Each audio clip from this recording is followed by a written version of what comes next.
Ooh, That's cool. Ooh, and it's live. it's live. Hey, everybody, we're the Cat Crew. So you got your little jingle in the back. Because why not? You know, Yeah. we got the great Matsby, we got the Tesla Tracker, we got Garcia here. I think Danny's going to join us here in a little bit. So yeah, let's get started here. How are you all doing? Doing great. Yep, great here too. Yep, been really good. Doing fantastic. Great. All full of coffee and donuts. My neighbor down the street went to this local donut shop and came back with just surprise donuts. And it's like, oh my God, they're so good. There was like this apple fritter. It was like as big as a dinner plate. And it was like still warm from the fryer. It's so good. That's evil. I know, right? That's very evil. I think, and Garcia, aren't you like, there's someone's eating without you too, right? Oh, yeah. Well, now that your arteries are clogged up, Tracker, you want to talk a little bit about Tesla, what you think it's been doing? Absolutely. Everybody's been kind of freaking out about the price action over the last couple of weeks. Well, it's been terrifying, hasn't it? Man. All right, I'll switch you over. There you go. Ray, The screen is yours. Thank you very much. And thanks, Kat. Kat's letting me go first because I'm going to be kind of early in the show and then early out because I've got another thing that I've got to do with my son here this morning. But thank you so much. Here is my large degree Tesla chart. This is the Cat inspired chart. It's a 2-week period chart with the 2-week Ichimoku clouds, and he's going to talk about this, so I won't do it too much. But it looks like we're just stuck inside this cloud resistance, and we came very close again to breaking out. This 271 is sort of like the next higher high we've got to get to retest 229 or 299.29. We almost did it the first time, like just basically straight from 138.80 almost to the 300. We stopped at this 271, and then it was like a reaction to the hard up was the hard down, and now reaction to the reaction is a hard up again. Getting a bit closer. Is this too close? This is the chart that I was using this week. It's full of pivot points and sell order and buy order blocks. And basically, just like Matt and I have been talking about for the last couple of weeks, this 50% point is very important. It's exactly halfway between the all-time high of 414.50 and then the lowest low we had of 101.51. So when you're on the bottom side of that, obviously you're closer to the bottom, and when you're on the top side of that, you're closer to the top. And we're back to, well, let's see. We almost got to the top side of it, tested back down below it a little bit. And let me show you right here. We played around with the monthly pivot. This is the October monthly pivot. This is all of October, this bar right here. And so we kind of like oscillated around a little bit and then pushed down towards the monthly S1 pivot of 225.89. I thought we might possibly get there at one point, and I identified there's this gap waiting for us down here to 229.56. And then lo and behold, it did not go that way. I thought tomorrow for sure that it would, either gap down or just keep on going lower. What do we get instead? We got a gap up. So I think they're ready to run the price back up, and they'll just leave that gap behind. So going into next week, I think that we won't get a new, let me go change this to the 8-hour view. I don't think we're going to get a lower low than probably this wick right here at 246.11, because we already tested down this far. I don't think it's going down to 237.83 again. I think what price wants to do is it wants to gravitate towards for the October 10th event. Here's October 10th rate here. No. Here we go. October 10th, 1600 hours. Oh, won't show me on an 8-hour chart. Anyway, I think it's going to retest the 271 high. So I think this is what I've been telling people. I think it's going to go right, like we're here. This is where we closed on Friday. I think it's going to go right here, like at 4 p.m., the end of the day, on Ooh. October 10th. Wow. I think it's going to be right at 271. And then from there, right, it can either double top and shoot down if they don't like Robotaxi, or if they're absolutely agog, then they'll head for one of these other targets. Maybe we'll test out the monthly, well, very close to the monthly R1 there. So it could go as high as this monthly. Ooh, it won't break 300. Probably it would probably go. Actually, I have a chart thing that says 289 something. Yeah. So my question to you. Yes. Oh, my question to you is, everybody's been talking about the 1010 event, and there are a lot of speculation saying that the price is going to run up to the 1010 event, it's gonna crash from there, and there's also there's a lot of speculation there. I guess what are you what is your best gut feeling in terms of like what's going to happen with it? Do you care in terms of what it does in terms of longer term? What are your thoughts just in general? I've been thinking about this. I've been thinking about this really hard. I've got the one chart that I posted. It's pinned to my front page. I think it's this chart actually.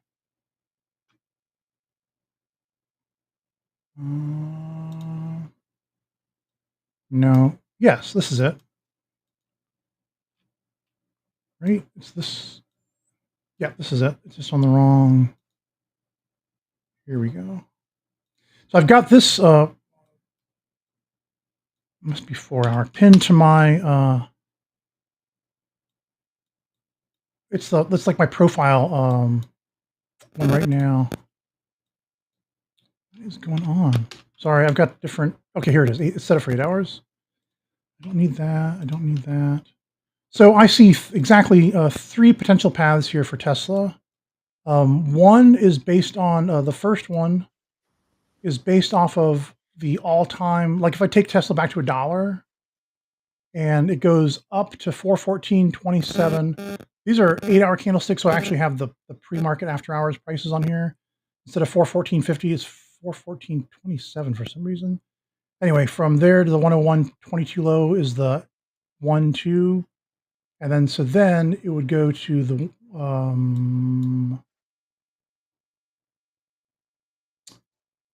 764, 382, 1382, 100%, 2382. So that one, if I look at Tesla from when it was $1, and I take this whole thing from the all-time high, the lowest low we had that as the 1-2, that takes us to $1,000, 1,085.83. That's over a long period of time. This chart does not predict timing at all. And so really these charts will kind of go along with each other. Another one is just an ABC corrective move, which is a lot like what Tesla has done in the past. This kind of looks like a B, big C up. So here's the A, B, big C up. That targets 710.59. And then lastly is if I simply take the 101.22 as the wave start, the 299.29 is the wave 1, back to 130.80 for the wave 2. That is this black path that goes to 290.13, back to 214, up to 412, back to 336, and then stops at 610.60. Then all of these, when they stop, they just have a little corrective wave, and then they build up again. So I've got all 3 paths here. Yeah. And as far as this coming week goes, well, the coming month really, I'm going to be watching for this run up. And if it stops at 290.13 and can't get higher than that, then I'll be probably calling it for this wave structure. This one that just goes off of the 101 low to the 299 high. And so that'll be 290. Then after earnings or going into earnings, it runs down to 214.46. And then it turns up into November because I like Matt's idea about timing. After the election, everything just goes nuts. Everything goes north. And so, yeah, this is what I'm looking for. I'm looking for on October 10th, just at 4 o'clock, just as the market's closing. I think it'll be right at 271 again. Then after hours, it'll run up, or maybe even like in the next day or so, run up to 290. And then it's just a matter of, does it keep going? So again, I'm watching it really carefully. If it stops, it can't get higher than 290. I'll be looking for 214 below. Mhm. If it goes past 290, then the next thing I'm looking for is 417. And does it just keep running up in waves that, it'll, in other words, it would never come back lower than the 271 again. It probably wouldn't come lower than 290. And so we'd see 5 waves going up from there into 417. So that'll be really fun. So I guess in that case, we'd probably see, we'd see the November monthly pivots by then. Yeah. This is still the October monthly pivots. Anyway, that's what I'm looking for. Yeah. We're watching 290.13 very closely. So everybody, Tracker does a morning show on the Tesla price action. That's And correct. and he does a really great job. Like there's generally a lot of views. So just want to kind of let you guys know, like he does this, really like for free for everybody to watch. I'm more now interested. So basically, all paths are pointing up. That's Yes, what I I'm don't saying. because we're in a bull trend. There's Yeah. lowest, lower. There's the lowest low, a higher high, a higher low. Yeah. And I have some more confluence too whenever you're finished, Tracker. Yeah. I just want to just a quick show note as far as my live show goes. I'm doing a thing for the next few days, so I won't be doing my live show until Thursday, the morning of the October 10th event. So I'll be out of pocket until then. Hopefully, you guys will watch Matt's live. Matt's be in the mornings, and but I'll be back on Thursday morning before the 10:10 event. Yeah, that's it. My morning lightning round, basically. Exactly. Yeah, and we're getting a little bit of requests, but we're probably gonna hold off on requests today just because we have the gang here. I think Heidi's also hiding on the background. We're gonna try to bring people to kind of talk a little bit more of like bigger picture here too, instead of necessarily going to like the nitty gritty. But I mean, looking at the chart here, it looks like you're bullish on the 1010 event on a higher time frame. Whether or not they end up selling the news, that might be like a little bit of like a minor thing, and you're thinking potentially if they end up, the worst case scenario maybe dip down underneath like 220 temporarily, if that's the case. But overall, you're thinking up, right? Yeah, exactly. It's definitely going up for. I can also tell you that I'm predicting that we'll see at least 330 hit before the end of the year. Like it doesn't mean it'll hit at the end of the year. It could hit slightly before and then pull back a little bit, but I think we're going to see 330 before the end of the year, before the end of the year 2024. I'm that bullish. I think Tracker have, ever since you test drive to FSD, you just can't. Oh my God, it's fantastic. It's amazing. And that was still the earlier one where you still had to touch you had to keep a hand on the wheel. But it was like, that's just like made it more real. It's like this wheel is turning all by itself. I can feel it. The car is driving itself. And I'm just like, that was so cool. How long ago was that?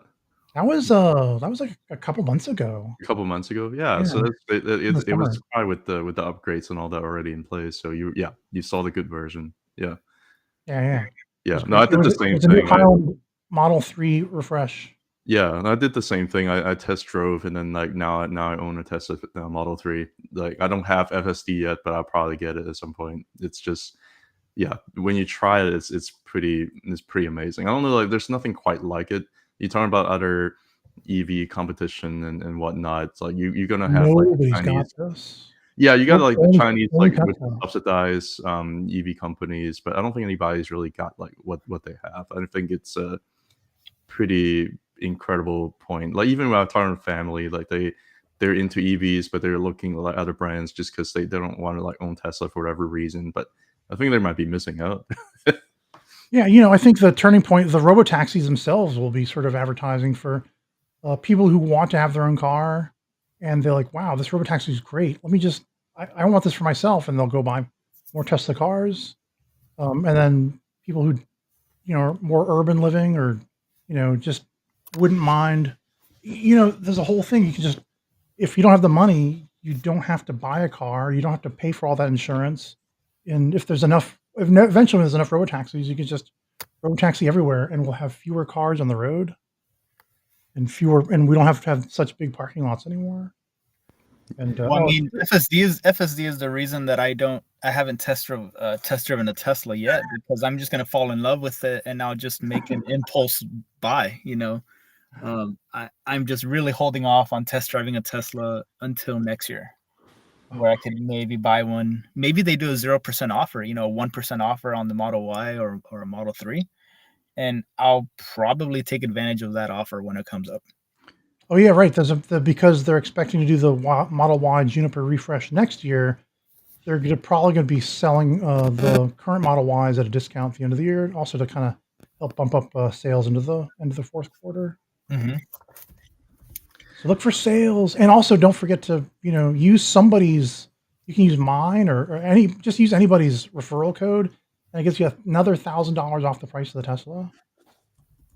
So, Yeah, anyway, now man. we're doing Tesla advertising. Yeah, no, it's actually important to put that into context, right? Because nobody else has what they have, and there's a lot of great fear. And Heidi, I don't know if you're here. If you're here, please do say hi. I want to make sure your mic works. So Hi, Kat. Can you hear me? yes, I can. Hey, Somebody Hi, commenting. guys. Someone's Hi. commenting on Your where mic it's sounds recorded. really good, actually. By the way, yeah. Yeah. Yay. a lot better. That's Tracker- actually due to Tracker and Matt. I have to admit, they really helped me get that set up correctly. Tracker fix your Mostly mic. Tracker, though, not me. Yeah, mostly Tracker. Yeah, Oh, yeah. You guys are best friends now, so like Well, he's What like my happened? big brother. What happened? Yeah. Was the microphone in the other room, or what was the problem? Yeah, that's exactly what it was, Garcia. It was in the other room. you One have of my marbles in kids your must mouth. have messed it. You forgot You're to plug it chewing in, I marbles think. in your mouth, and all your teeth got broken, and now it got. oh, flipped oh, back. that's horrible. That's like my worst nightmare. What a beautiful All those picture you teeth guys paint breaking for everyone nightmares. this morning. So I guess we're gonna cock block Matt here for a second. Gonna go to you. What are your thoughts on on Tesla? More like a macro view, and also just kind of like the fundamentals. Like, what are your thoughts on that? Yeah, I think I agree with Chakra and probably Matt as well. I think Tesla is going to be a great buy at this price point with their Optimus and this whole Go Robot event coming up. I think it booms. You see Waymo and the Robo Taxi, and I think Baidu has maybe their Apollo, but I really think the robots, Optimus and their AI is really. I think Elon Musk is going to really uh, uh, go somewhere. It'll be like a NVIDIA sort of Apple event this week. I'm excited. Do you have any expectations in terms of the 1010 events? Are you gonna trade into the move? Are you even playing anything about it? Yeah, so I just actually sold out some Tesla, I think 2 weeks ago, some calls I had. And yeah, so this week I was looking at repurchasing and sort of waiting for that pullback, or this past week that just passed. So I'll be in calls this week before the event. What do you think is gonna get pulled back to? Like, what are some of the targets that you're looking at? I'd probably rely on Tracker or Matt for you guys for that. That's why I always ask you guys. You probably have a better handle on Tesla. So. But in the longer term, I think it's just more you're playing the volatility game. You're trying to see whether or not you can get in and out based on this volatility, right? In short term. Yeah, I mean, I think it's going to be easily 250, 300. I mean, easily in the next, even before the end of the year, 300. Okay, there you have it. Are you playing? Do you have a longer term position in Tesla? I do. I have so I generally trade 2 accounts, and so one is my long-term investment account, which does have quite a bit of commons. But in my trade account, I usually do some spreads, credit spreads, or a straddle, etc. So I probably would be looking at a credit spread probably on Monday, just depending on where the price goes. Yeah, interesting. In the longer term portfolio, are you planning to just kind of hold it forever, or is there a point that like Tesla is going to be the price is going to be so high that you just can't help but to try to even trade out of your long-term portfolio as well. Like, is there anything that you kind of look into over the next few years or anything? I think with Tesla, yeah, I mean, I think that the sky's the limit. To me, Tesla's and Nvidia is just sort of getting started. It's been priced not quite like an EV company. It's had a lot of volatility, but I see Tesla tripling, quadrupling over the next few years. So it's not something I would be trading my long term. It's not a position I would be getting out in my long term portfolio. And it's funny, we Got it. forget now, like after a few news cycles, that Tesla. It's not that Tesla is not exactly trading like an EV company. It's the original EV company that doesn't. They're going to do a lot more than just cars. Yeah, I mean, if it was they started the EV trend. Yeah, absolutely. And now with the autonomous FSD, I mean, that's huge, right? No one else really has that. Maybe Google's Waymo to some degree, but I don't think it's quite as good as Tesla's, from my understanding. And and then all the Waymo and whatnot, they try to solve self-driving, case by case, bit by bit. But what Tesla's done is they've actually created an AI that transfers the space around it into like a 3D voxel space, or I'm sorry, 3D vector space that it can really understand. And so what they've got is a system that not only lets the cars drive through the real world, but will let all kinds of robots navigate the real world as they perceive it, for the first time. They don't have to have anything pre-programmed about the environment they're going into. They can go into a brand new environment, fresh for the first time, take in the vector space around them, and immediately begin to interact with it. I mean, I was just reading that yesterday. Do you guys remember how excited everyone was when all the other automakers started adopting the charging system for Tesla, and the stock price was reacting positively to that? Like, could you imagine once different countries, different cities, different states start adopting full robo-taxi, acceptance, and then now analysts are going to have to start pricing in, okay, now they're going to start getting revenue from China, from the United States, from Europe, and all these other countries. It's just going to be incredible over the next couple of years. Yeah, I agree. Oh, sorry. I should say Go ahead. SMD Capital, pre-Lord Flacco, he did a really in-depth, just a huge spreadsheet on trying to get a handle on the valuation of cyber taxi, robotaxi, and it just launches into the trillions. If you can handle the cursing, but yeah, no. He just started excited. Somebody just brought up energy storage, and I think that that's another avenue for revenue that just hasn't been tapped. We've seen it in other countries, Australia and other places, but not as much in the US. And I think that the energy storage revenue stream is going to be unbelievable as well. It's not even an area that's really been touched at all. I know. I mean, it really brings it up. Yeah, just the simple fact that, like, like, for example, during the hurricane, like, you learn that the Cybertruck can power a house for like 2 or 3 days. It's like it's a big giant battery cell. Like, they're basically doing all these incredible things that, like, I haven't even thought about that could be done. So I'm excited about what's going to happen moving forward for sure. So even Garcia is like selling out of his Palantir and positioning yourself into a little bit of Tesla exposure, right? Yeah, I did. I trimmed about maybe like 10% of my Palantir shares, and I started diversifying into TSLL. So it's right now I don't know if it's a 1.5 or 2x. I think it's a 2x now. That's a segue into what I'm going to show you guys too. So. There we go. Well, we're gonna hold off on that, Matt. We're gonna let everybody else after. All right, fine. Just do whatever you want. Yeah. It's your Caturday. No, but Garcia, let's get back to you, Garcia. No, is this going to be like? Are you planning on trading in and out of TSLL? Are you planning on potentially, taking profit at some point? Like, what are you doing with it? I'm definitely not. I'm not like a day trader, so I don't think I'll be able to properly get in and out of TSLL fully. So I think the most I would play would be to maybe shave off a couple shares if I think it's getting extremely overbought in the very short term, and then but continually buy the dips or DCA whenever I can throughout the next year or so, because I think in the next 2-3 years, Tesla is going to be at a much, much higher price level, which in turn would mean TSLL would be twice as high, or between 1.5 and twice as high, because of nav erosion and there's like friction and all that. Because whenever you bring up TSLL, that's the very first thing people bring up is, well, if you look at TSLL in the last year, it's not really matching Tesla's performance, and that's because it's been very choppy. It goes up and down, up and down.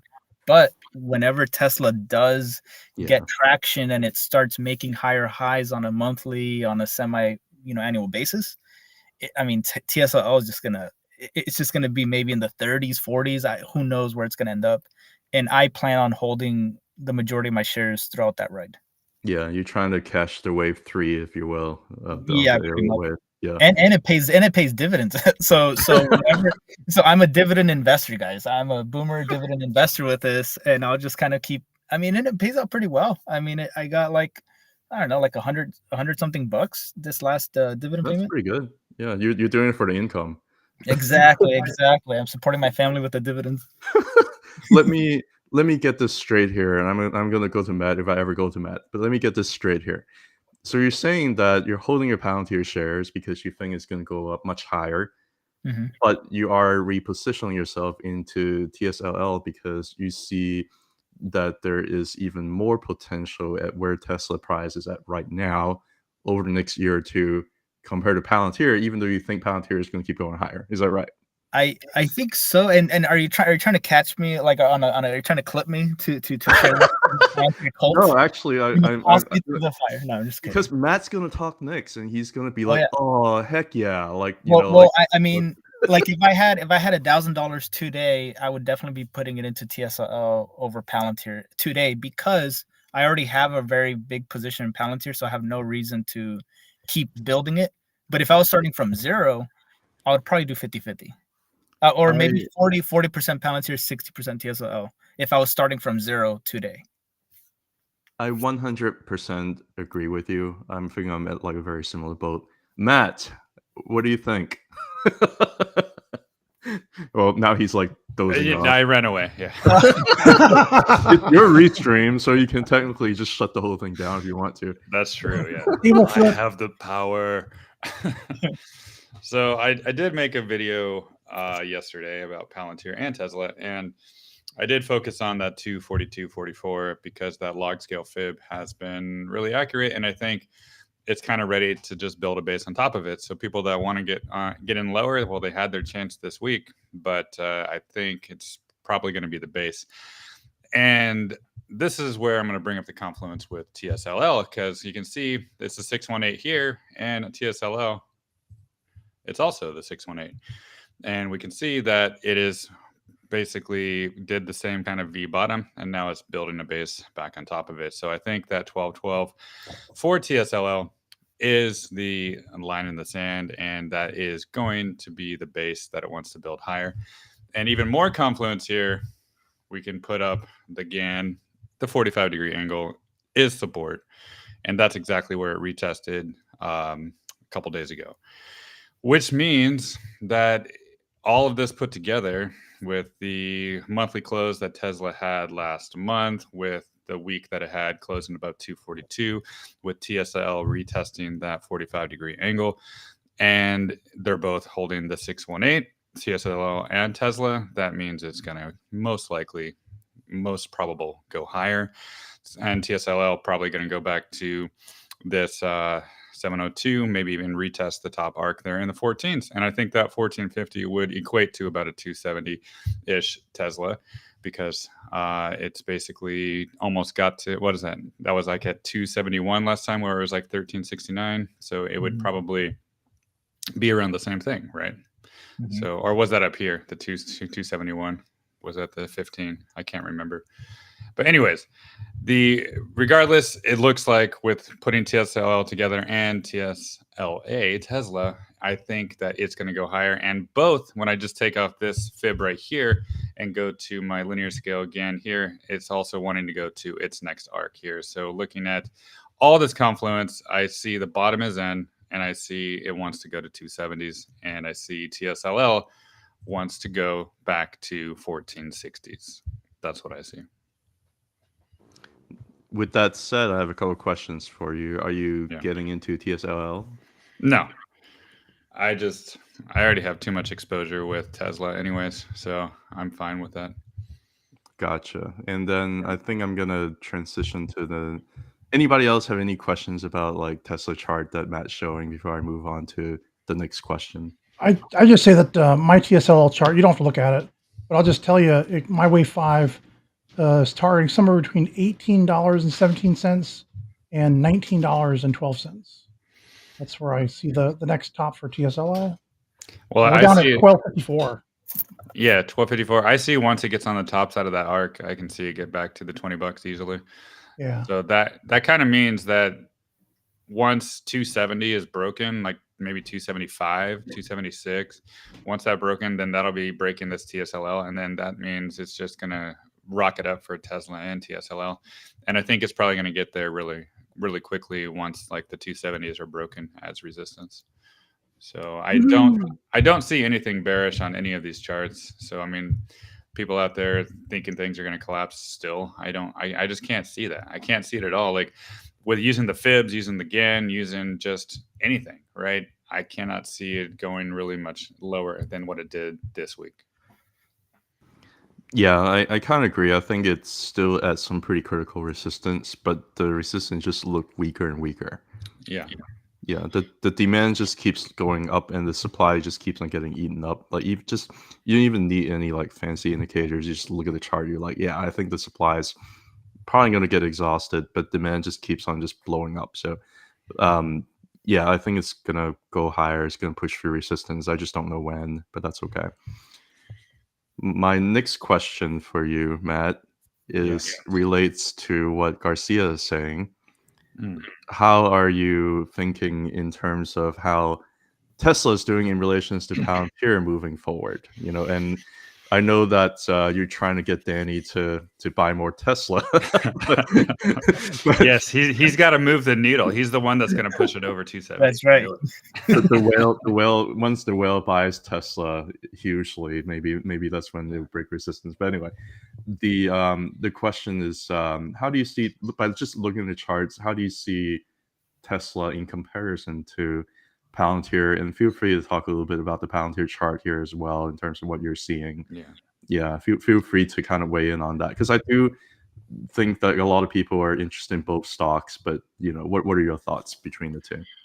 Let's go to Palantir chart here. So let's just go back to the Tesla. So like this Tesla chart, in my opinion, was Palantir a long time ago, right? So it's just beginning to be bullish, right? And that is more exciting to me than Palantir getting closer to all-time highs. So I think the potential right now is more in Tesla because it just looks more ready to go. While Palantir already had its opportunity this whole year to go. And going to this Palantir chart, right here, I see it really, really bullish, right? Still, I'm not bearish. I'm not saying it's going to go down. I'm not saying any of that.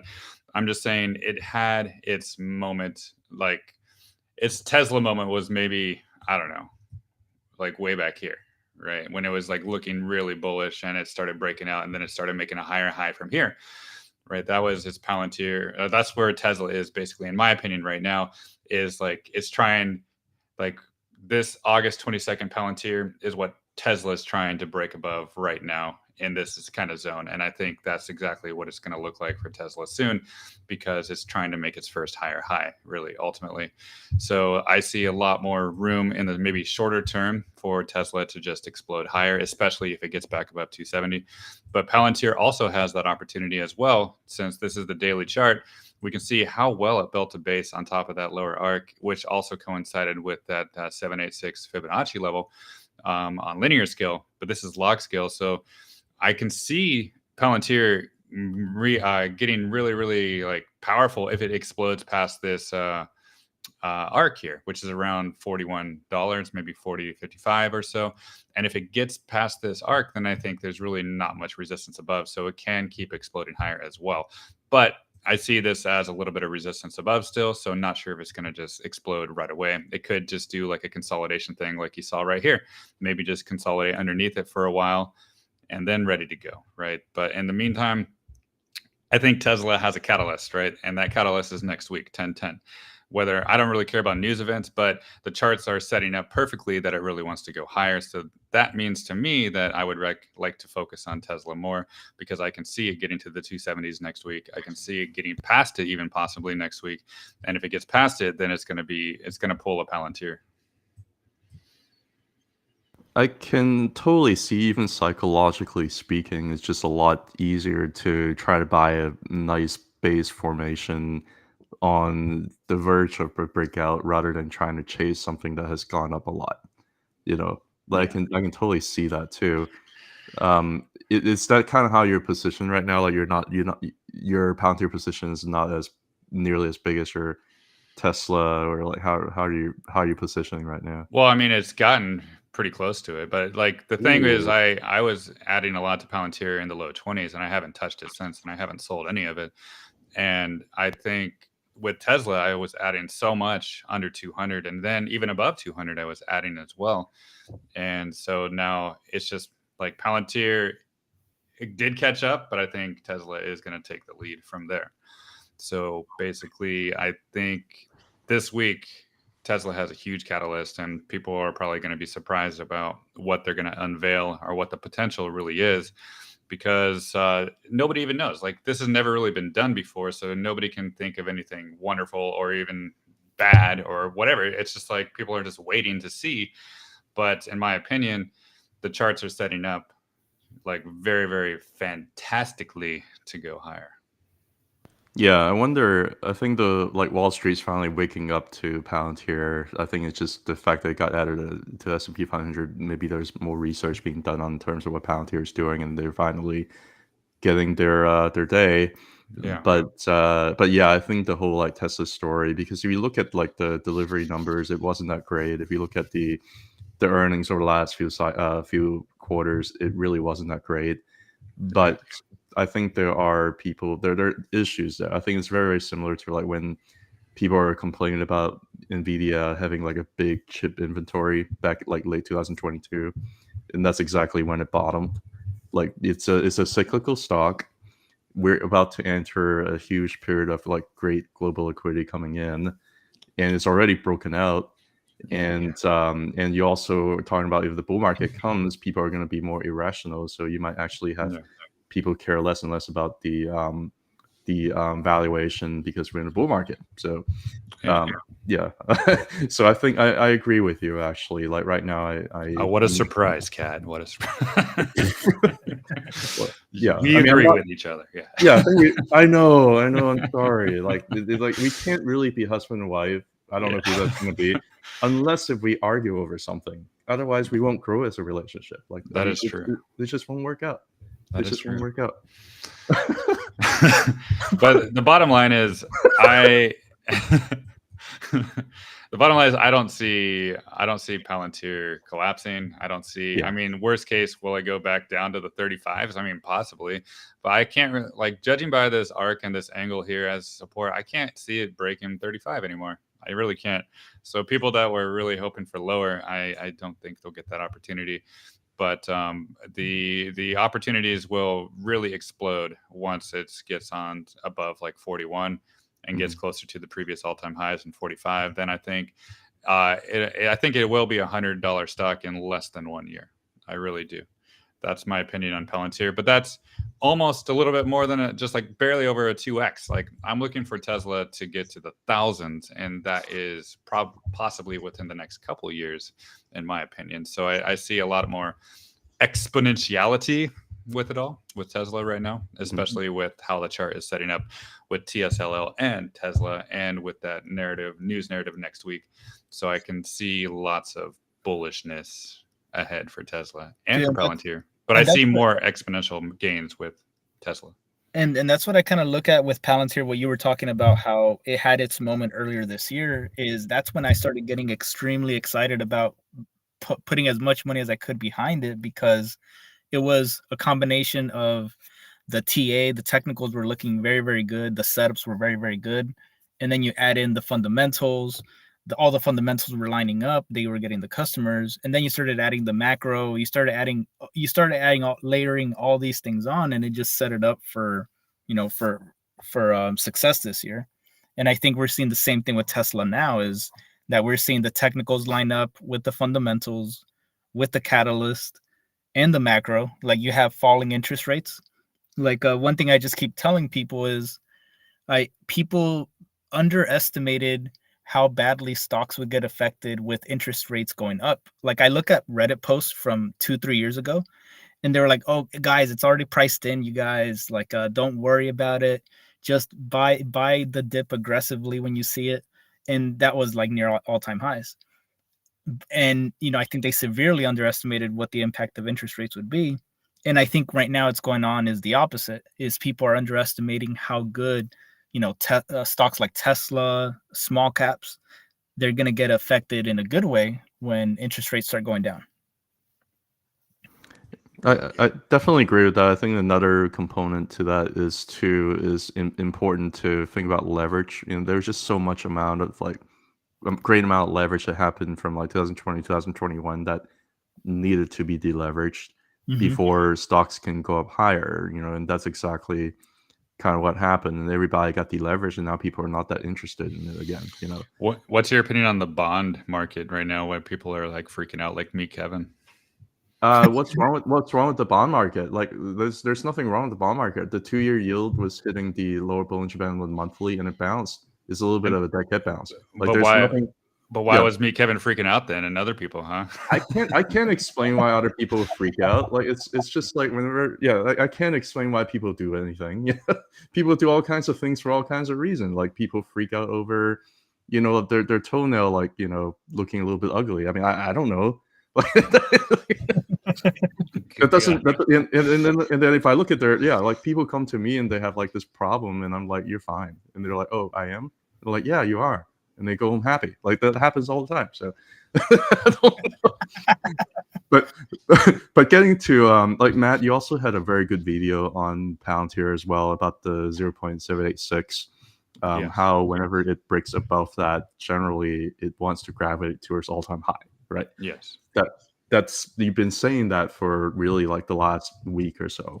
Yeah, and this chart is that proof on linear scale right here. Yeah.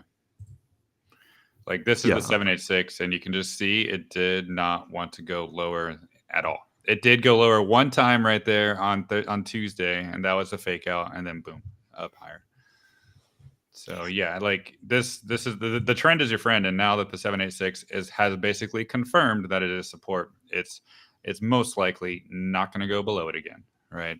And if it did, it might just be a wick, but that means 45 is going to be next, and then the extension levels up here, like 55, and then 60, and then 100 and stuff. So people are getting left behind. It's already proof, and people that took profits already a lot of them are regretting it, because they thought it's going to go lower, and they listened to those people that were scared it was going to go lower. But no, the chart never really said that, because it never was closing daily candles underneath the 786, except for one day. Yeah. And then their bearish thesis is only going to get stronger and stronger because of ego. They don't want to admit that they got it wrong. Yeah. So it's just going to get stronger and stronger, and it'll turn into mania, right? Where they'll just start trashing the company eventually. Well, I just don't even understand the ego trade, because the charts tell the story, and it doesn't make any sense to me, because you're fighting something that is not even worth it, in my opinion. But I guess people love to be right more than make money, I guess. Is that true? I think that's true. The valuation, though, you can't just put years of valuation ahead of time. That's just not reasonable. It can go up to 100, but I'm gonna short it anyway because it's ridiculous. That's kind of how stocks work. They swing one way, the momentum's there. They can take years of valuation into consideration, then go a lot higher than you ever expect. And then when everybody flips, capitulates from the bear side, this when things are like stale for years. That's kind of what's happening to Tesla right now, and the sentiment right now has turned horrible. I don't actually know if there's anybody out there who like, besides us talking, besides people who like follow us, whether or not people are really that interested in buying Tesla right now from just the retail community in general. So yeah, it's unfortunate. Yeah, Heidi, you there? I'm still here. You Can you still guys hear me? here? Yeah, I'm still here. Are you playing the Palantir trade right now? What are you doing with Palantir? Yeah, so with Palantir, I was actually going to chime in there. I kind of did what Matt actually just described. In my long-term trading account, I still own a ton of Palantir, but in my short-term account, I sold too fast, and then I entered in a small bearish position, which it was a bear spread, which I actually made money on both sides because it was very short-term focus. But I really do wish I had just stayed into those calls. And not really done that. I would have made a lot more money. You almost fell into the dark side and started turning into a bear. No, Garcia. I was not turning into a bear. It was very, very short term. I just thought maybe it needed a little reset, which I got actually. I didn't make much money. I would have been much better off by staying in calls. Yeah. Yeah, like you and A are like so brave to kind of short the pullback on a strong bull trend. Like it's very, very tough to do. Well, I think if you can watch the market during the day, you can sort of see the intraday pullbacks, and so that's what I just played off of. But it really wasn't. It wasn't a good idea. In hindsight, it wasn't a good idea. I should have just stayed in my calls. So, but you make money anyway. I mean, that's the end of the day. You didn't lose money. You make money. So walk no, away that's happy. true. Yeah, I did, but I could have made a lot more if I had just listened to Garcia and Matt and Tracker. So yeah. Yeah, me too. Yep, that's no, not you, Kat. I never listened to you, Kat. No, I'm joking. I think I was like the first person to. I'm sorry, the first cat to like pound the table and said that. Yeah, I don't know if Palantir is going to go lower, guys. And then like I No, think you like were. You Yeah, Oh, and then you Danny's here mentioned too now. So if you can share. Danny, Yeah. Danny, hey, Yay. Hi, and then Danny.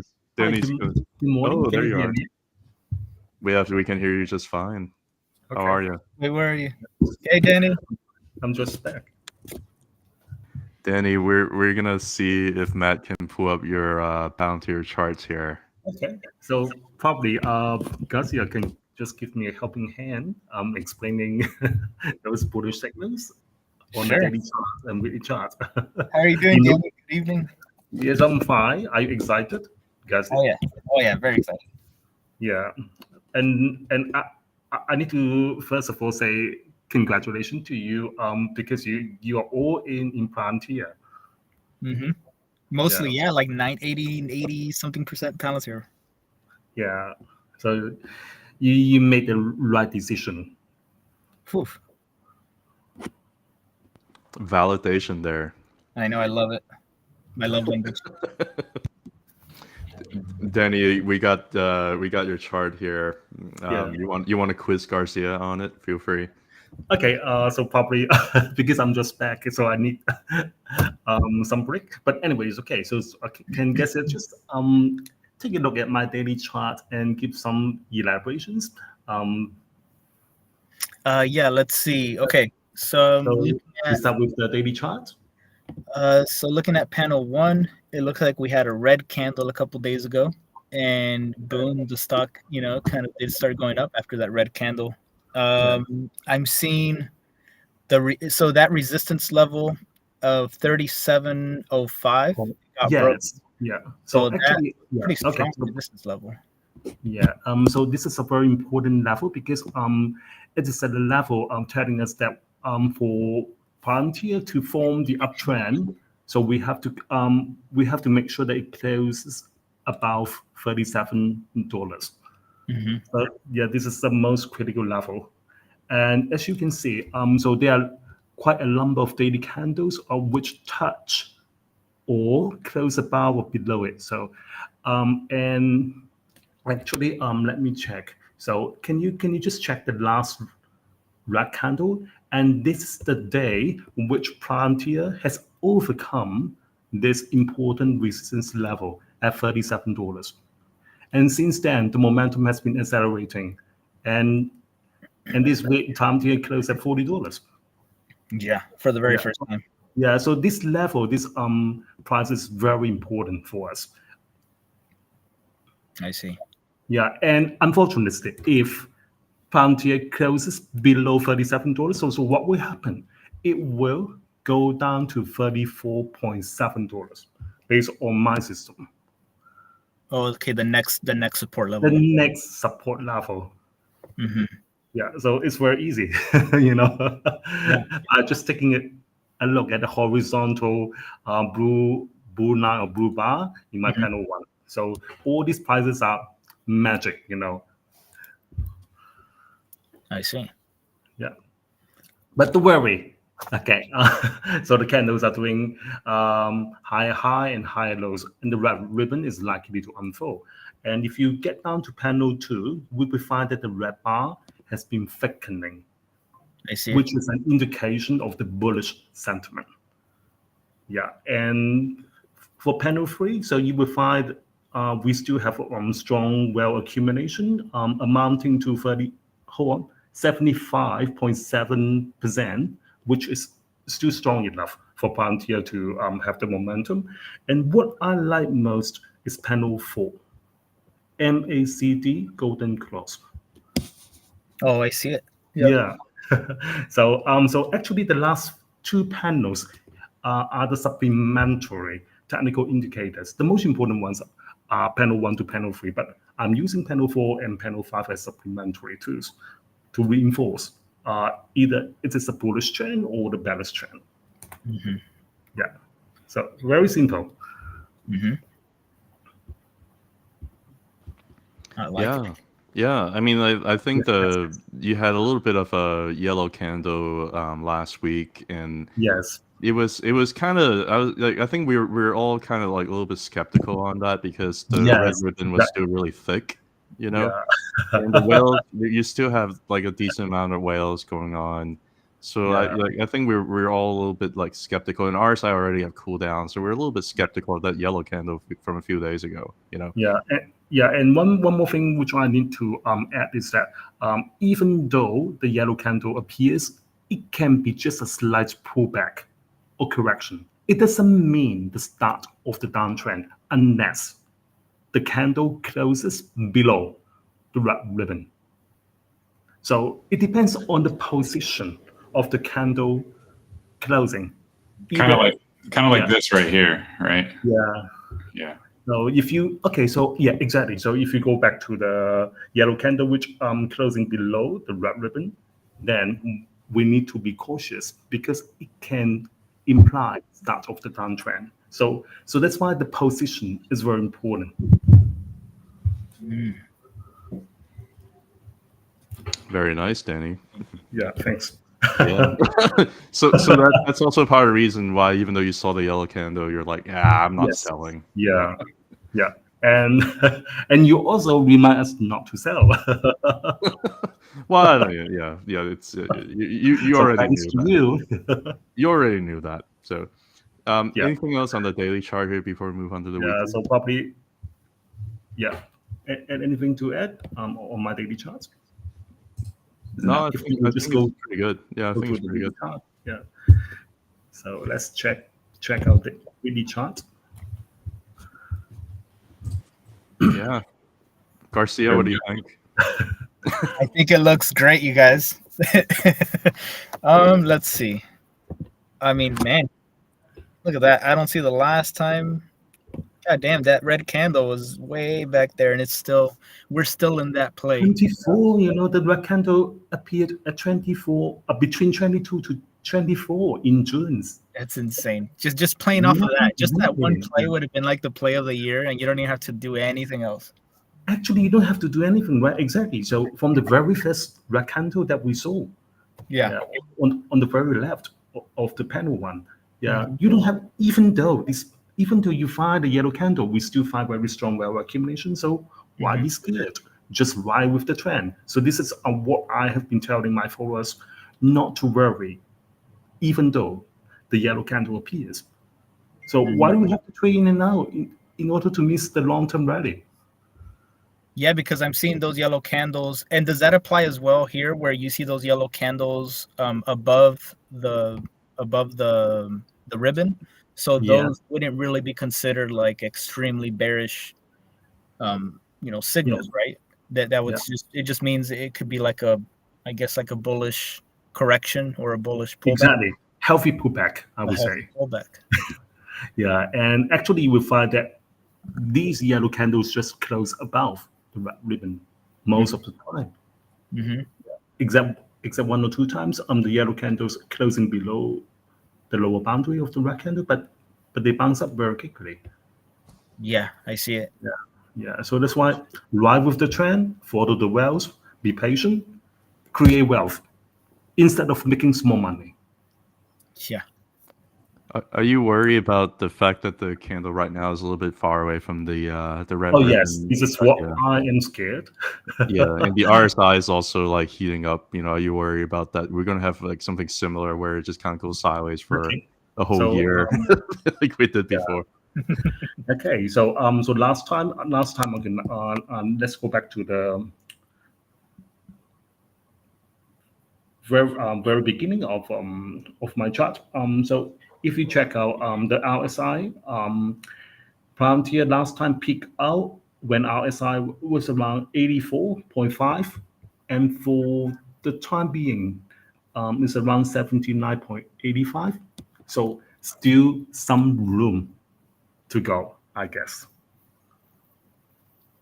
on my weekly chart. Yeah, and I'm also feeling like Yes. Go ahead, Heidi. I was just going to say on stochastic, which is what I use, I have 98 on the weekly.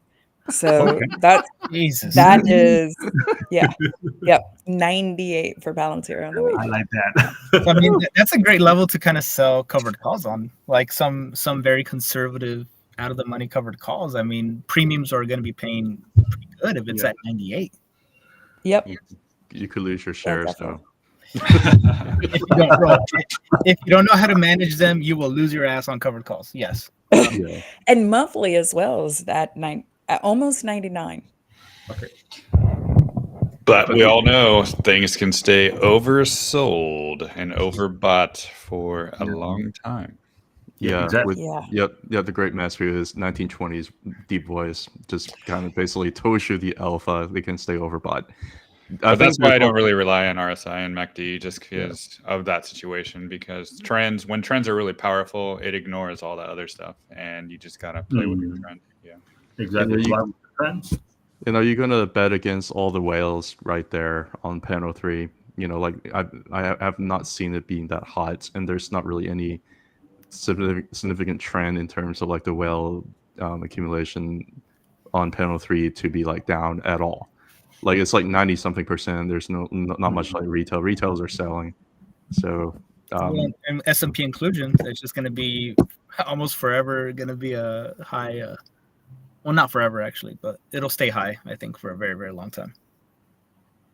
Yeah, I mean, like, are you going to bet against that, right? I mean, I don't know. Like even selling covered calls, I'd be a little bit hesitant to do, especially if you're not good at like looking at charts or like reading sentiment. Like it might be quite dangerous. Actually, you could lose your shares. So,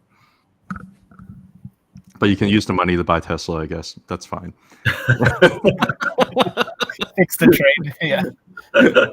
But there's always an opportunity. Like if you miss it, like do you really want to pile in right now? And like I probably wouldn't. But that's the comfort zone that all of us have, because we have a long-term position in Palantir.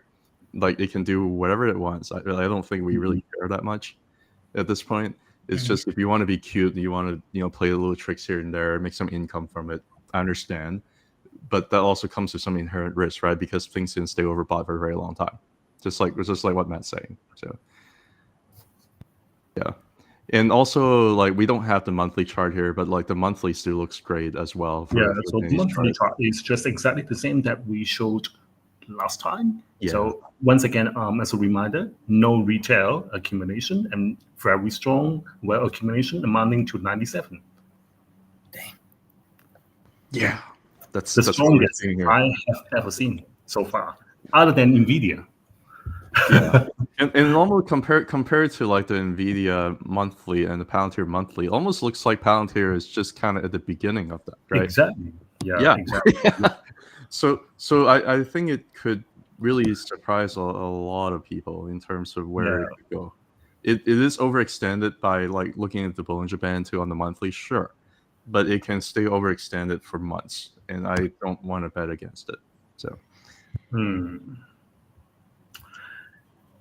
yeah, Danny, any questions? Any Yes, I have a thoughts? question, Yeah, which I go don't for it. know how to answer. People ask me if it's still the time to buy or accumulate Palantir. I'm just puzzled, Well, me personally, I never chase anything. I try to get into the moves before they happen. So for my answer would be no, because it's already ran a lot.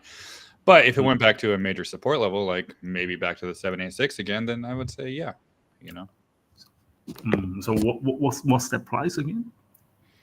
Like 36.64 if it went back 36. there, yeah. Okay. Or if it broke out above like 41 and then like a huge bullish engulfing candle, then I think that'd be confirmation that it just wants to keep going. So either one, if it breaks resistance above or just retest support is when I would say okay, yeah. And Danny, before you came on, I don't know if you listened to Matt. He was comparing Tesla and Palantir. He just, I think you think that Tesla is just a much better opportunity. Like you're finding other better opportunities they're basing and that could be on the verge of breakout. That's what you're looking at, right? That's what I always look out. Yeah, Exactly. I always look out for things that looking like they're going to break out because that's where a lot of money can be made. Just like you saw with Palantir, it was waiting to break out for a long time, and it finally did, and a lot of money. And it was basically a double just in a few months, like from the 20s to the 40s, right? Yeah. So This yeah, came too fast, But no, I mean that's what I look for, and I see that potential in Tesla right now. That things are about to break resistance in the 270s, and things can go really fast once resistance is broken. Yeah, even Garcia is trimming his Palantir shares a little bit and trying to get exposure to Tesla. So I think it's at the point I'm not sure is the best thing to chase, but I wouldn't bet against it. I would just do nothing. Like that's what I would do if you're not in it. If I wasn't in Palantir, I probably wouldn't buy it at these levels. It's like one of my followers basically made this statement. I think is true. It's like a running train. It's like going high speed. You don't try to like get in front of it. You don't try to hop in either, and you don't try to jump out. Well, unless you can run really fast. Yeah, I mean, like if you can run faster than a Shinkansen, like that, like those Japanese bullet trains, and run with Garcia. And Heidi, do you have an answer to Danny's question in terms of like whether or not you would get into this or on Palantir? Yes. Yeah. Yeah. So I don't know if you guys can you switch it to where you see my actual chart? Okay. Are you sharing? I mean, Matt can share his screen. You got to share it first. Yeah. Okay, I think I am. Can you see? No, I don't see man. you sharing a chart. More technical. Okay, try now. Okay, Try now you are. Yes. Okay, there we go.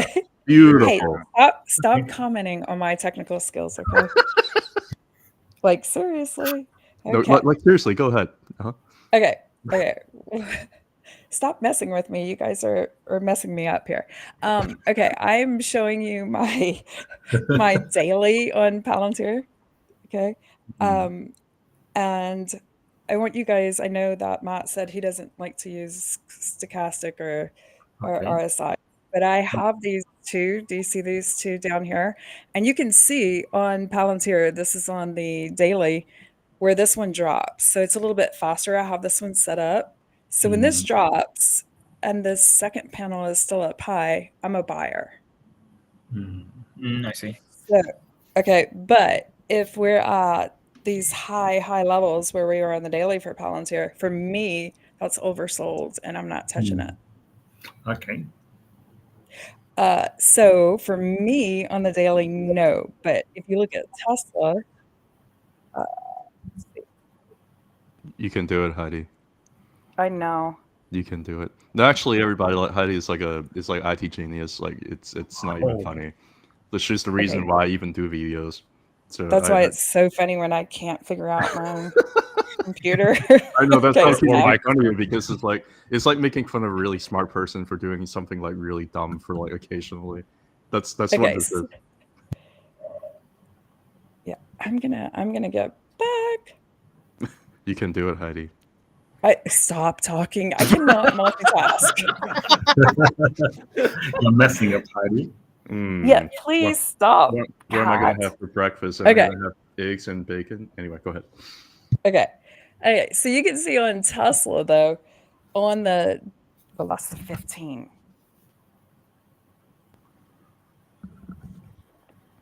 Here we go. Mm. On the daily. Mm. Can you guys see that? Yes. Yes. Okay. So you can see for me, that's a buy. Interesting. Yeah, very interesting. Yeah, but that's just one extra confluence that we were saying too. Yeah. So you're gonna. That's why you're buying calls, right? Exactly. Yep. Exactly. So, once this stochastic down here, which is a lot faster, drops to these levels, that's a buy for me, especially when this one is so high. So the momentum's high, but in the short run, I have this like little dip. Oh man, Does that make looks sense? like yeah, that looks like a really good setup.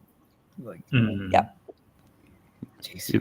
If you ever like watching the Triumphant stream, if you want to like join and just do charts, please do. Heidi. Wait, on what?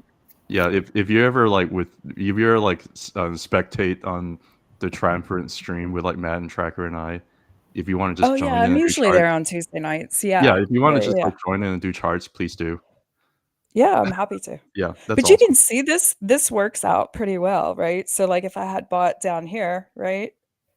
Yeah, I would have caught that. would have been a And great if I trade. had bought down here, I would have caught that. So Mm. it actually, it generally it's not perfect, but yeah.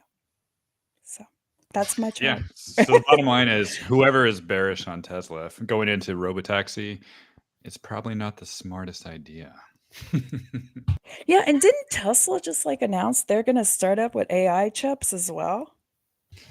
Yeah, I think so. And I think somebody, Amir, mentioned like the deliveries, like the expectations minus actual deliveries was 1,010, 1010. I mean, that's more confluence, right?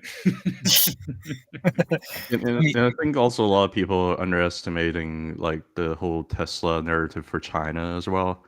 Like if Chinese stocks are going to do well, like I mean that's, I mean I can't imagine like the liquidity that people make from the stock market over there is they're not going to end up like buying Tesla or having somehow Tesla in some shape or form too. Like there's just a lot of different catalysts that are coming for Yep. it. So, Exactly. yeah. But I think we kind of beat Tesla and we beat Palantir to death now. Do you guys want to move to something else like Bitcoin or? Mhm. Yeah. Heidi, do you have anything that you want to share? Thoughts on Bitcoin miners, things like that? What are your thoughts? Any at all? You don't have to have any. I just want to. So Yeah, I mean, I like Mara, which is, probably I think Klusk is really done. I mean, as far as value goes, I think Klusk is probably the cheapest one that I've seen. I don't follow all the miners, so for me, it's Klusk, Mara, Iron, Hut, Wolf. I think Bitcoin is going to moon. So what I like about Mara is they've sort of taken the position of more like a master, where they've started hodling Bitcoin. And so they're not only hodling Bitcoin, they are also mining Bitcoin. And so, when you look at Mara's numbers compared to the other miners, for me, that's a big one. I can pull up the chart if you guys want. yeah, if you want to share charts, I mean, a lot of people are saying that Mara is it costs them a lot to like mine, but they forget like there's a huge hodl stack which would matter, whenever you end up having Bitcoin going up. And I think like most of us here are like bullish on Bitcoin in terms of the price. Even Garcia, I think, is kind of turning around a little bit here too. But yeah, I bought some calls on Iron and Marathon, and they're already up. Like the Iron calls up like 30%. Yeah, it's amazing. Yeah, sorry, Heidi. Please go ahead. No, go ahead. Yeah, I was gonna say for me, Mara was, I would have. I have lots of Mara, Clusk, Riot. I already have a ton of calls as well. But for me, you can see this little dip last week around Tuesday. It sort of bottomed, and now it's just kind of curling up for me. And I like the Bollinger Bands are sort of squeezing. So yeah, it's a buy for me. This is Mara on the daily. I can look at the weekly. Yeah. So yeah, on the weekly, we had this nice little hammer. So yeah. Yeah. I mean, I guess there is a little bit of like a bearish divergence, but I don't think that. If anything, there's like a little bit of a breakout, so I think it's fine. The For people who don't know what like Mara or like Cluster or CleanSpark is, like these are Bitcoin miners. And for those people who don't know what Bitcoin mining is, it's like another like 3 or 4 hours of discussion there. But this is basically like a play in terms of Bitcoin, and also in terms of the just global liquidity in general, because these are like small cap stocks. They're like small cap US or Canadian stocks that are basically a play for both, Bitcoin and the IWM or Russell 2000, if you will. And if both of those do well, neither of those are really reached like all-time high quite just yet, but if they do really well, then these miners are probably going to go up a lot higher. There's also a lot of like fundamentals in terms of people are saying, oh, they're like over leveraged, they're always diluting, the shares, and that's what's suppressing the price down. What do you think about all that, Heidi? Yeah, I mean, I think the dilution argument has been obviously a problem, especially with Klesk. But if it's accretive, I mean, then you want the dilution if they're using it in a manner to grow revenue. And I'm just pulling up some numbers here, so bear with me. But Yeah, sorry to put you Mara, on the spot there, but yeah, you sure did. Okay, but somebody else jump in. Let me pull up these numbers. I told you I can't multitask.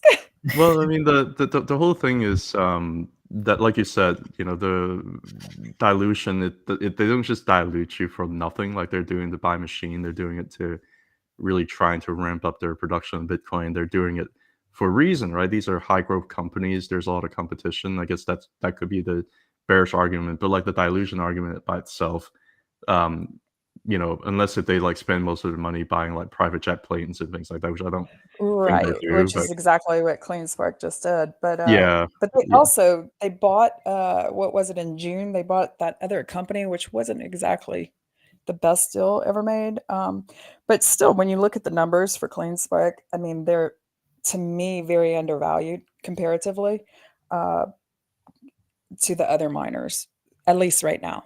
CleanSpark for me would be a huge buy. I can pull up their chart as well. yeah. Feel free. I also want to hear your thoughts in terms of why do you think Bitcoin is going to move as well afterwards. I have Uh, so many questions for you. I have so many I questions know, for you. right. Let's see here. Okay, this is CleanSpark. Sorry, let me remove some of my notes, personal notes here.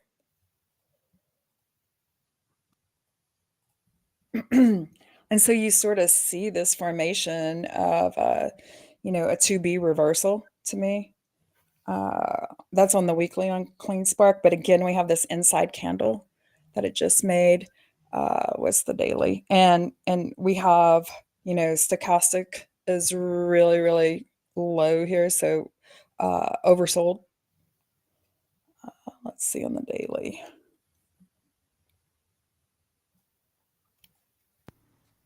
So yeah, you see the Bollinger Bands again sort of compressing, and we are just kind of curling up here. So we've got this level of resistance for me, which would be this pivot point right at 992. But again, I see oversold conditions on both of my stochastics. Yeah. Yeah, I mean, So from a it's technical beautiful. standpoint, it looks fabulous. Yeah, it's curling up too. It's not just oversold, but it's like curling up. So it's Yep. yeah. Yep. That's what these last 3 days right here. I mean, it's just like curling up. Yeah. So I mean, and then you see retail sentiment on Twitter, and it's in the dumps. You know, like Yeah, anytime one of those big Bitcoin miner accounts posts about one of the stocks, all the comments are like, "Yeah, but my portfolio's still down in the past week, in the past month," and it's just all negative. Which for me, that's well, I mean, and for CleanSpark, I mean, you've got, I mean, what was the yearly return? 167%, something along those lines. So not exactly a bad investment if you started off last year with it. yeah. I made a meme. I think that it was a year to date where it's like that. What is it? Anakin Skywalker and that one. I don't watch Star Wars, so I don't know her name either. Okay, I know you're not asking me about Star Wars. I know. But she's saying, hey, so Bitcoin miners are a leverage play on Bitcoin, right? It's like, yeah. And so Bitcoin is up a lot this year, so Bitcoin miners should be doing really good year to date, right? And then she's just kind of asking, right? And then year to date, they're all in the red. Yeah. Now year to date, I've got negative 13%, but on the 1 year on CleanSpark is 164. So 164%. You know, in the last 12 months, but year to date, negative 13. That's for Yeah. CleanSpark. Let's see. Pull up Last Mara. year, somebody was like commenting on my stuff. It was like, stop charting miners. They're just basically a leverage play of Bitcoin. Just chart Bitcoin. I'm like, no, they're their own thing. And then now I have people are saying, oh, they're not like correlated. Oh, I'm like, no. So it's like They're just like not correlated. these, That's like these, interesting. and then you have like some guy named like $300 Mara changed his name to like $3 Mara. I mean, like these are. So, Well, you know, I think with Mara, and that's the miner that I like personally. I mean, Mara has new revenue streams. They've started mining Casper. So they've also looked at the liquid cooling. So they're sort of getting into this data center AI, which I don't know, you know, with competing with Oracle and other data centers, if that's going to be the best route. But I mean, it at least is another revenue stream. I think last I looked, Bitcoin had to be in the range of maybe like 76,000 for Klusk and for Mara to be profitable, maybe 80 something for Mara. But I mean, you're really, really close for every for the amount of energy being spent to mine it compared to what the Bitcoin price is. And with their HODL strategy, for me, Mara is a buy. yeah. They both have something in common too, Mara and Klusk. I'll show it real quick. Right here. CLSK, it recovered the 50% fib perfectly. Mara also recovered the 50% fib perfectly. Nice. So more confluence that things want to go higher. So yeah, I agree with that completely. That kind of means Bitcoin also wants to go higher and everything wants to go higher. So I think it tried so many times to close the week below it, but it closed the week above the 50% level for the second week in a row.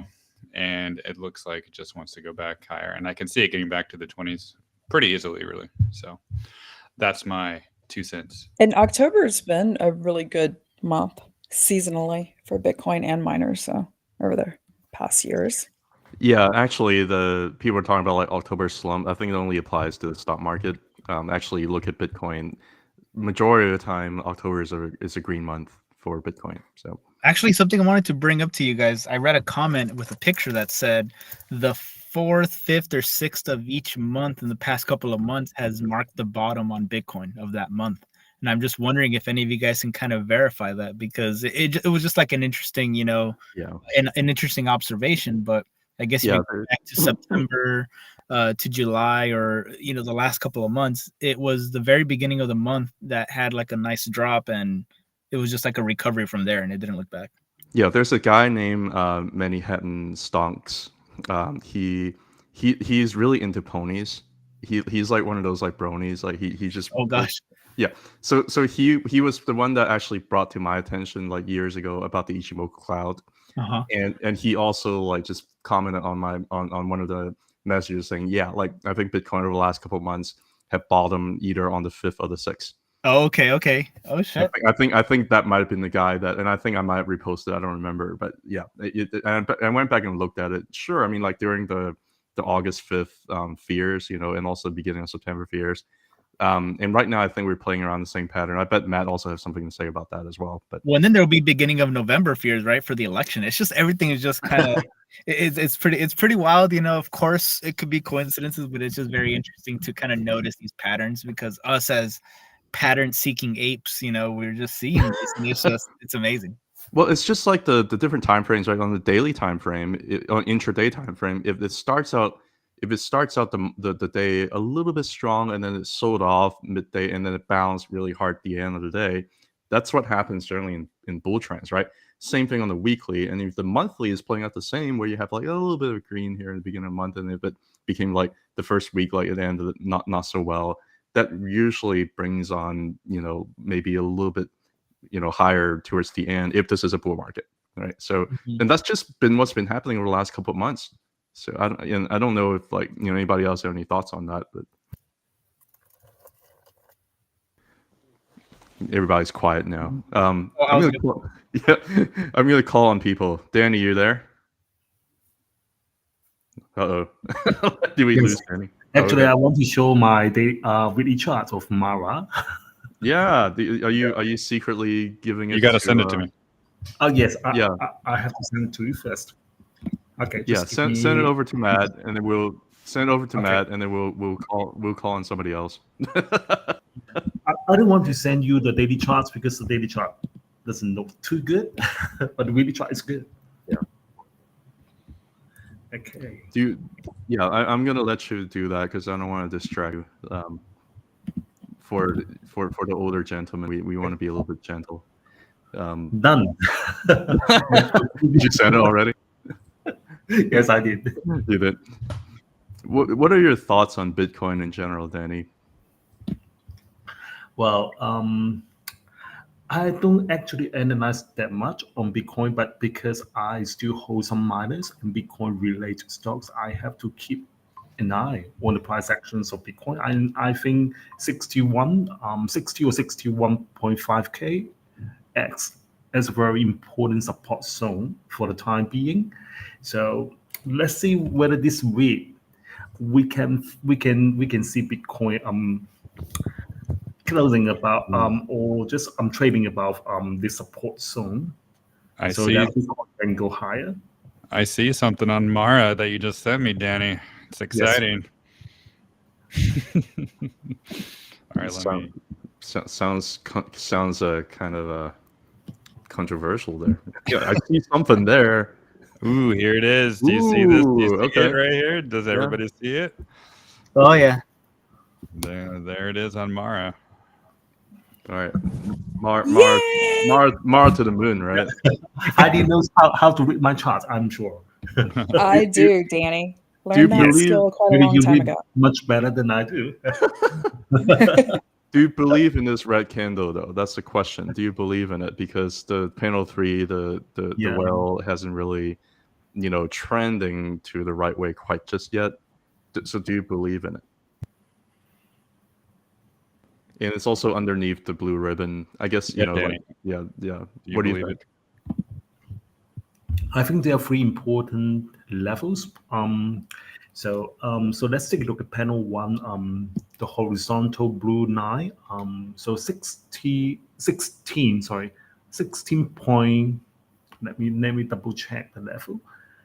16.9, around 16.9 is a very important resistance level for Mara for the time being. But actually, this really close looks good because it's very close to this important support level. So this is the first level that Mara has to overcome. So and panel 2 too. Yeah, and the next level will be 19.12 and finally 26.7.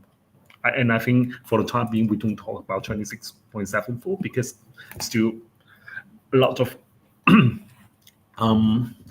there's still a long way to go. So let's see whether 16.9 can be overcome for Mara. And if you take a look at panel 2, yes, Matt reminds me to look at the change of the green bar to red bar. Yes. But yeah, the main problem is that the well accumulation is not strong enough. Yeah. 38.6%. So the percentage doesn't convince me. Yeah. Yeah. So you're still cautious. You're not like, you want to kind of see what happens next week, I guess.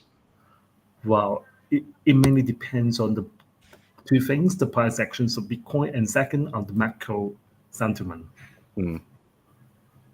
Well, I think with your red candle and what I see on my charts, that 50% level held so perfectly on Mara, week over week, I think that bottom is in, and which kind of means I think this red candle is going to be more valid, and it's going to be less and less retail as price goes up. Yeah, we're at the bottom of a range that's been ranging for about like 8 months now. And even if you're a trader, like you might consider buying the bottom of a range, and so you have the traders probably wanting to maybe get in, and you have people who are really looking at the price action of Bitcoin, just like you said, that might want to use this as a play. And then also Russell 2000 with increasing global liquidity and all that. Like I think even like the small caps will probably rally as well. So I think that this might be a good play to try and capture a lot of gains for that. But I think it's going to be a little bit of a delay, if you will. Like I think the other stuff, Bitcoin might pop first, and Russell 2000 might pop first, and then Mara might follow. So, but by then Mara might be a lot higher from where it is right now, right? So it might just be lagging behind the other stuff. So hard to say for sure, but that's kind of what I'm thinking. Yeah, but one more good thing that I would like to share is that the weekly candle actually closed above the point of control in the volume shelf on the right hand side. So usually when we find a candle closing above the point of control or the strongest support level, usually it's quite bullish. Awesome.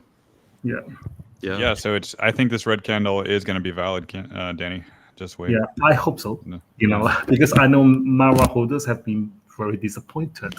But there's lots of things there's lots of things in my opinion showing it in panel 2. This red candle with my 50%, even with like the MACD is getting like closer and closer and closer, and looks like it could be turning like upward sloping soon to have a cross. So lots of confluence, I think, is showing that this is the bottom and it wants to gradually go higher and maybe someday just explode through that resistance. But I think it's going to be valid, and we'll see in a few weeks. Yeah. And I don't know, like people who are disappointed probably have a different time frame and mindset than I do, because the longer the base, the higher in space.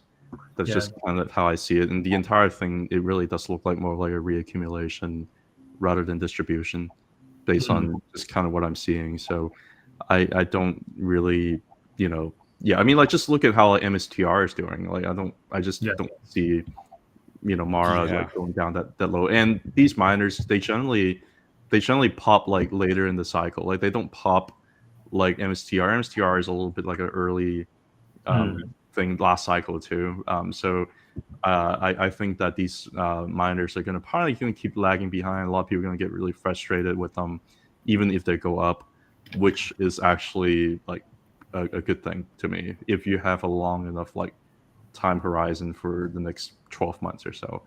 Not financial advice, but that's kind of how I'm positioning myself into. So,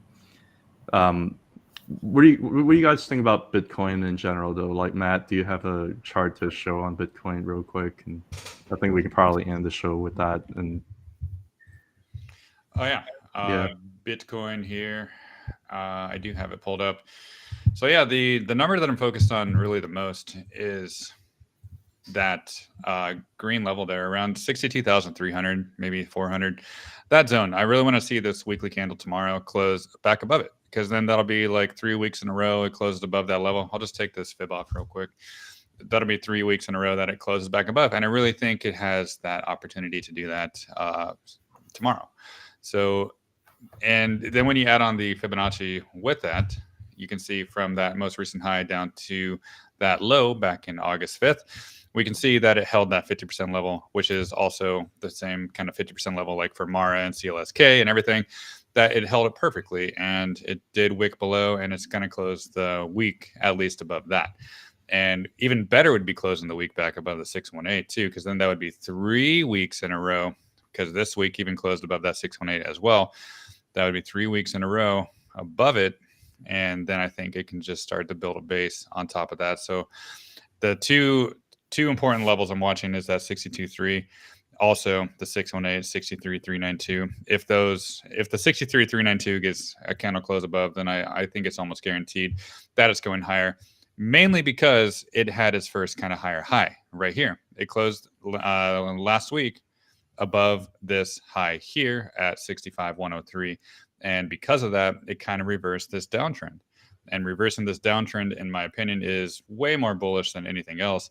So just backtesting levels is perfectly healthy. And I think it's just going to start to build a base to go back higher, going to go back to the 702, 65, then the 786. And that 786 is going to be the point where it needs to break in order to just explode higher, in my opinion. So that level is going to be 67,773. And when that gets like flipped to a support, then I think it's time to go to all-time highs again, then to 82,000, 87, 94, and so on. So it's just a matter of time. But what I see right now is just building a base at a higher level, especially since it made a new higher high from this August 19th candle. Excellent. Yeah, it really looks like it's doing a little bit of a on the weekly time frame. It's a little bit of a trend change because you just had a high. Like you don't need any fancy things to really show that. So yeah, you can just take everything off and just look right here. Yeah, take it Stop all off. Stop it. So yeah, on the naked chart here, like you can just see that there's a little bit of a trend change, and yeah, things look like they want to go up. So yeah, I can't see a bear case anymore because of that higher high, and especially because that 50% held, and especially tomorrow is the weekly candle close, and I'm really excited to see if it can get back above that 63,392, and if it can, then that's kind of the definition of building a base higher and higher to go higher. So and what would it take for you to kind of see, okay, this is a bearish trend instead? Like what would it have to close below? Maybe this 50%, closing back below it, because you can see this 50%, like there's a wick here, and you look in the past, there's so many wicks below that 50% right here. So it was a support, then a resistance, and now it's getting a support again.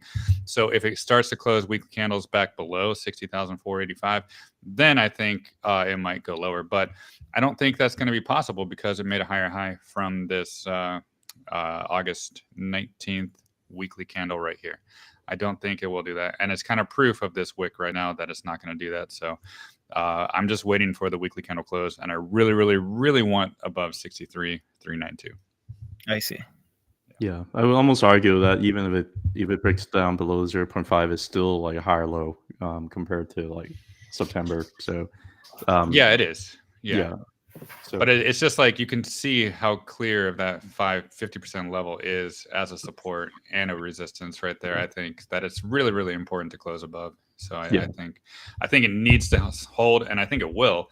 But I really want to see it close above these levels, though. Yeah. I guess we have another like 18 hours, something like that, and we'll find out how it closes. Yeah, 1 day, 10 hours. Yeah. So no, thanks for showing this. Heidi, do you have anything else to add in terms of why you think that Bitcoin's going to moon? I mean, mine is more from a macro perspective. Absolutely. You don't have to show charts. Yeah.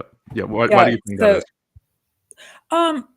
Mostly because of what governments have done to our money supply, which is basically decrease the value of where our dollar will go. And so I think that there is sort of this ongoing need for faster transactions and peer-to-peer transactions. And so you can do that through central banks and central governments, which, I wouldn't suggest. So to me, that's why Bitcoin is going to moon, because people are losing the value of the dollar.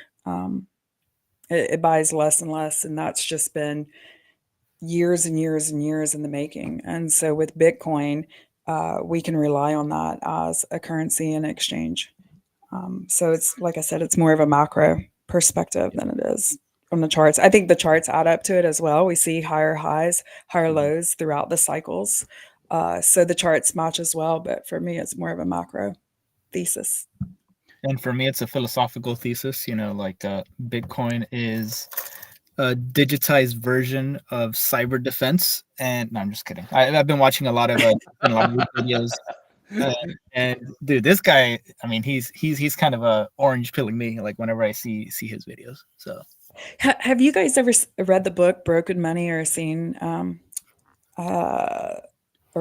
of those videos? I'll post a video about, it's like 30 minutes long. I think I posted it a while back as well, but it talks about why Bitcoin should sort of, or exactly how it came into existence, why it became popular, and how it has to do with this broken money supply of these centralized banks deflating the value of their currencies. And yeah, it's a really good book, but there's a short video, like 30 minutes, that kind of gives you the gist of it, and I'll post it after this. And for Gen Z, that's an extremely long TikTok video, 30 minutes. Well, it is. I don't do TikTok, but I mean, it's worth your 30 minutes. It's good. It really talks about it. So. Oh yeah, no, I'm a millennial. I love shit talking Gen Z. We're talking. I think we were on our private, chat. Garcia was kind of talking. I was like, yeah, there are usually 4 stages. I think I'm at like stage 4 right now. Stage 1 is like, what the heck is Bitcoin? Like, why is it there? Is a scam? Like, whatever internet money doesn't make any sense, right? And then stage 2 is just like you actually learn about the use cases. Like, hey, this is something that hasn't really been broken since since its inception. It's been working. Everybody's been adopting it. You can use Bitcoin. You can even build like layer 2 on it. Even though Bitcoin transaction may be a little bit slower, but there are ways to kind of get around it. The technology keeps getting better in a decentralized way, and there's like a lot of narratives that are going into it. So I've been orange pilled like a long time ago, right? And then you have stage 3. It's like, okay, so the narratives are there, but it really doesn't matter because increasing global liquidity, money is going to flow into Bitcoin. That's just what happens every single cycle, right? You have quantitative tightening, Bitcoin's going to go down. You have quantitative easing, Bitcoin's going to go up. What's so hard about that, right? And then stage 4 is like, I don't even think about that kind of stuff anymore. I just like chart Bitcoin. That's kind of where I'm at. Like, I don't even talk about fundamentals of Bitcoin anymore because I'm already like orange pilled a long time ago. And I let everybody else, like Sailor, they just like keep talking about it. I don't talk about it anymore because to me, like, I just don't feel like the need to anymore. Other people can talk about the narratives for me. Like, that's actually, I think, easier to grasp. To me, is more intuitive. Look at that beautiful chart. Whose chart? Is that Cat's? Of course, it's not mine. Of course, that's mine. Is the great Matt's piece. Okay. Yeah. And I just wanted to zoom out just to show how it never closed a monthly candle above that green level, and now like so many candles are starting to close back above it, and that's why I think 62,300 is the launching pad for Bitcoin. That's why I always reference that number. Dude, and something I've been thinking about too with Bitcoin is, how we keep hearing about AI and all that, and nuclear technology starting to kind of ramp up again because of the energy requirements. And because Bitcoin is going to require so much goddamn energy to mine in the near future and the years after, because of the way it's set up, it's basically going to force humans increase their energy output by an exponential scale, making us a multiplanetary species. And it's just going off of that. It's like, and it's going to be basically, Bitcoin is what's pushing us to do that. Like, it's the incentive is for us to make energy a lot more efficient, to be able to mine more Bitcoin. And it's just an accidental, I guess, a side effect of that is that we benefit as a species. Did you guys see, I think in Japan, they're making sidewalks into energy, like people that walk on these plates and it like builds energy. Oh yeah. I mean, the future is all about energy for sure. And like, just, using what we do every single day, just converting that into energy, like walking, that's just a brilliant idea. Yeah.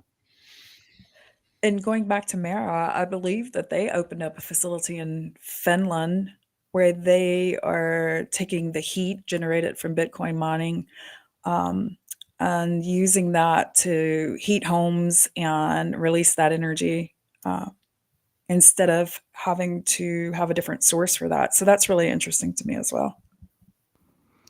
Yeah, I think the people forget, like, every single narrative, you have the opposite narrative. Bitcoin uses a lot of energy, but it actually drives energy efficiency. Like, it motivates people to come up with cheap and more, cleaner ways to come up with energy, and that's exactly what's happening. So it's important to take that into context. Danny, you've been quiet. Any questions for us? Nah, he's just No sleeping. question. No question. no question. Okay, there you have No it. question. Because all Well, of you has explained so well. Yeah, no, it's great, guys. I think we could end the show a little bit early. Thank you for joining. Any parting words? I'm going to go to each one of you all. Matt, any parting words before we go? Yeah, don't be bearish, be bullish. Pullbacks are your best friend. Danny, any parting words before we go? Ride with the trend, create wealth. And Garcia, any words before we go? Yeah, Palantir to the moon. And Heidi, I'm sorry we've been mansplaining things to you the entire episode, but any parting words? Thank you for joining, by the way. Like, I'm just so glad to hear your voice. I think a lot of people don't understand like how like well spoken, how intelligent you are. Like I just think you're under the radar. But anyway, any parting words? I would say to make sure that everyone is following Danny, Kat's, Matt's trackers charts, because they're just outstanding. And if you're not sure what to do, just listen to them. Thank you, Heidi. That's a lot of pressure. And Tracker, I know you're here, but we put you in the basement. Actually, he's gone already. So thank you so much for joining the show. Put him in the basement. Thank you so much for joining the show. And yeah, you guys have a great rest of the Saturday. All right, it was All nice right. chatting.